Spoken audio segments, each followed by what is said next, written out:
পুরান ঢাকার ইসলামপুরের কুমারটুলী এলাকায় বুড়িগঙ্গা নদীর তীরে অবস্থিত এই আহসান মঞ্জিল।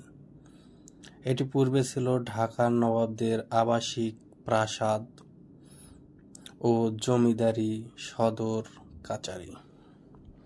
বর্তমানে এটি জাদুঘর হিসেবে ব্যবহৃত হচ্ছে। এর প্রতিষ্ঠাতা নবাব আব্দুল গনি, তিনি তার পুত্র খাজা আহসানুল্লাহর নাম অনুসারে এর নামকরণ করেন। 1859 খ্রিস্টাব্দে আহসান মঞ্জিলের নির্মাণ কাজ শুরু হয়ে 1872 খ্রিস্টাব্দে সমাপ্ত হয়।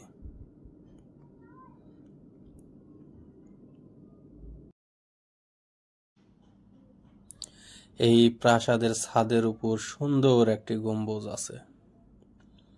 একসময় এই গম্বুজের চূড়াটি ছিল ঢাকা শহরের সর্বোচ্চ। মূল ভবনের বাইরে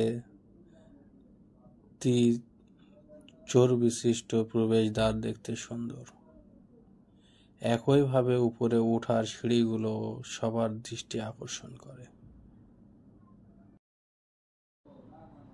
প্রাসাদের সামনে রয়েছে চমৎকার ফুলের বাগান ও সবুজ মাঠ।